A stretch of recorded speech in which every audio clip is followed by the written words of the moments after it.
এমন দেশটি কোথাও খুঁজে পাবে না কো তুমি, সকল দেশের রানী সেজে আমার জন্মভূমি। আমাদের এই জন্মভূমির নাম বাংলাদেশ। জন্মের পর থেকেই দেশটির নাম বাংলাদেশ জানলেও আমাদের বাবারা জন্মের পর থেকে জেনে এসেছিল তাদের দেশের নাম পূর্ব পাকিস্তান। আর আমাদের দাদারা জানতো তাদের এই অঞ্চলের নাম পূর্ববঙ্গ। তবে দাদার দাদারা কয়েক প্রজন্ম ধরে জেনে এসেছে এই অঞ্চলের নাম বঙ্গ।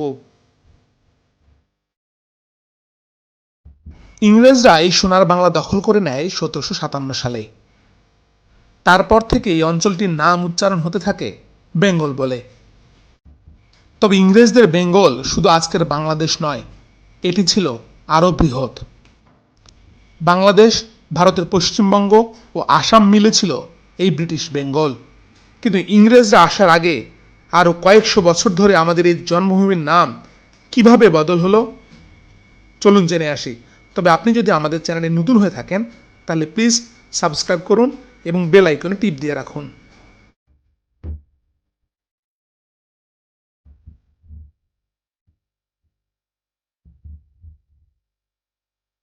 প্রাচীনকালের কোনো ইতিহাস আমাদের লিখিত আকারে নাই। আমরা কেউই আমাদের ইতিহাস লিখে রাখিনি। বাংলার প্রাচীন যেটুকু ইতিহাস আমরা জানতে পারি তার সবটুকুই ধার করা, যার বেশিরভাগই এসেছে ইউরোপ, চীন এবং পারস্য থেকে। মধ্যযুগের দুটি বড় শক্তি ছিল পারস্য ও ইউরোপ। এরা দীর্ঘ সময় ধরে আমাদের এই অঞ্চল শাসন করেছে।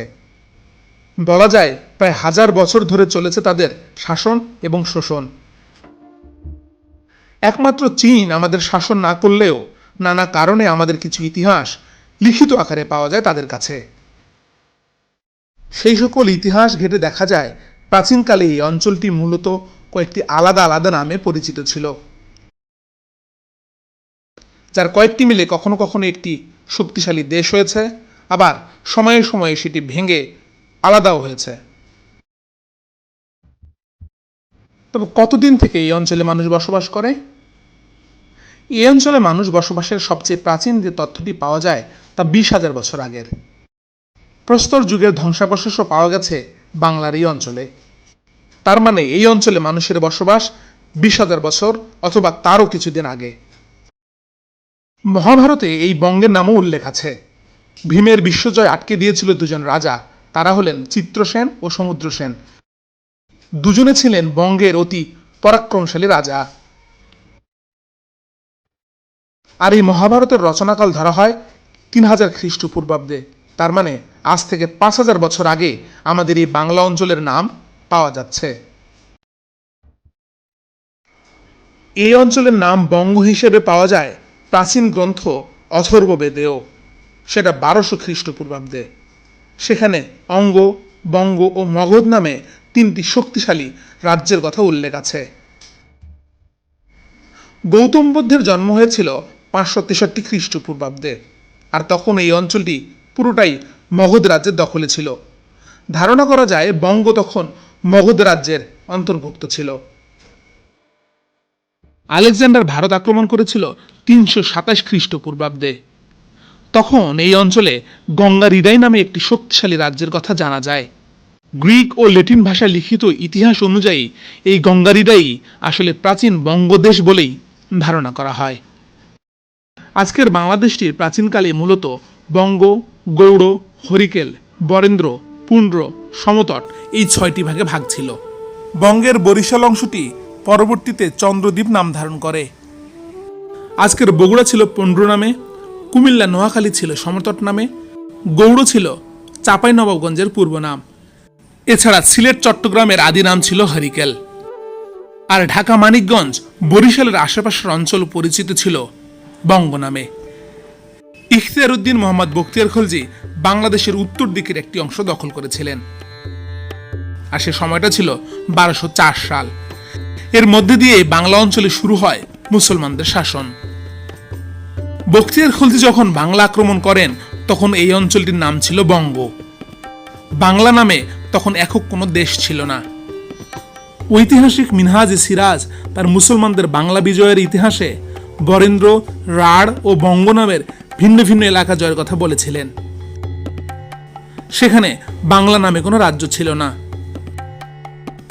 তার মানে ধরে নেওয়া যায় এই 1200 সালের আগে এই অঞ্চলটি মূলত বঙ্গ নামে পরিচিত ছিল। রাজনৈতিক পটপরিক্রমায় বাংলার প্রথম সুলতান হন ইলিয়াস শাহ। তার সময়কালটি ছিল 1341 থেকে 1352। তার সময় থেকে এই অঞ্চলটির নাম হয় বাঙ্গালা। 200 বছর স্বাধীন ছিল ইলিয়াস শাহের বাঙ্গালা। তাকেই প্রথম বলা হতো সুলতানি বাঙ্গালা বা শাহী বাঙ্গালা।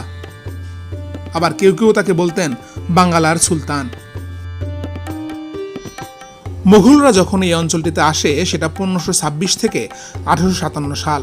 এই অঞ্চলের নাম তখন কিছুটা পরিবর্তন হয়। তখন এই অঞ্চলটি সুবা বাংলা নামে পরিচিত হতে থাকে। আর পর্তুগিজরা এদেশে এসেছিল 1498 সালে। তারা এসেই ইলিয়াস শাহের বাঙ্গালা নামটি গ্রহণ করে। তাদের ভাষায় উচ্চারণ বাঙ্গালা হয়ে যায় বেঙ্গালা নামে।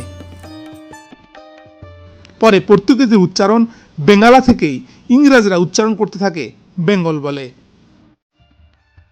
1757 থেকে 1947 সাল পর্যন্ত এই 190 বছর এই অঞ্চলের নাম উচ্চারিত হতে থাকে বেঙ্গল নামে। আর পরের 23 বছর পূর্ব পাকিস্তান, আর 1971 থেকে স্বাধীন সার্বভৌম বাংলাদেশ। তার মানে ধারণা করা হয় এই বাংলাদেশ নামটি এসেছে বাঙ্গালা থেকে। এখন প্রশ্ন হচ্ছে এই বাঙ্গালা নামটি কোথা থেকে এলো? এই বাঙ্গালা নামটি কোথা থেকে এসেছে তা নিয়ে ইতিহাসবিদদের মধ্যে রয়েছে কিছুটা বিতর্ক। ইতিহাসবিদ আবুল ফজল বলছেন বাঙ্গালা বা বাঙ্গালা নামটি এসেছে আদি বঙ্গ শব্দ থেকে। প্রাচীনকালে এই দেশের রাজারা জমি কিংবা নদীতে ছোট ছোট আল বা বাঁধ দিত। বঙ্গ শব্দের সাথে এই আল যুক্ত হয়ে বঙ্গাল বা বাঙ্গালা হয়েছে বলে তিনি মনে করেন। ইতিহাসবিদ নিহার রঞ্জন রায়ও তার এই যুক্তিকে সমর্থন করেছেন। তবে আরেক ইতিহাস পণ্ডিত রমেশচন্দ্র মজুমদার বলছেন নামটি এসেছে বঙ্গাল শব্দ থেকে। তার মতে প্রাচীনকালে এই অঞ্চলে বঙ্গ ও বঙ্গাল নামে দুটি আলাদা দেশ ছিল, আর তাই এই অঞ্চলের মানুষকে এখনো বলা হয় বঙ্গাল। তাহলে এই সিদ্ধান্তে আসা যায় প্রাচীনকালে এই অঞ্চলের অনেক কয়েকটি নামের মধ্যে একটি ছিল বঙ্গ। সেখান থেকে বাঙ্গালা বা বাঙ্গালা নামটি এসেছে। মুসলমানরা এই অঞ্চলে আসার পর এই নামটির প্রচলন বেশি হয়েছে। এরপর পর্তুগিজরা বেঙ্গালা বা পরে ইংরেজরা বেঙ্গল নামে ডাকতে শুরু করে এই অঞ্চলকে। 1905 সালে বঙ্গভঙ্গ হলে আমাদের এই অংশের নাম হয়ে যায় পূর্ববঙ্গ। আর 47-এর দেশভাগের পর নামটি পাল্টে হয়ে যায় পূর্ব পাকিস্তান নামে। 1969 সালে বঙ্গবন্ধু শেখ মুজিবুর রহমান প্রথম প্রস্তাব রাখেন এই দেশটির নাম হবে বাংলাদেশ।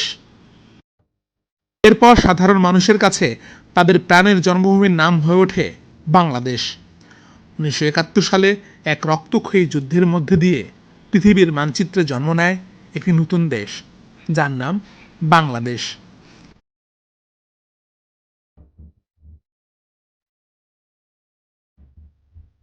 আজ এ পর্যন্তই। সবাই ভালো থাকবেন, আর ইতিহাস নিয়ে এমন মজার মজার তথ্য জানতে আমাদের চ্যানেলটির সাথেই থাকবেন।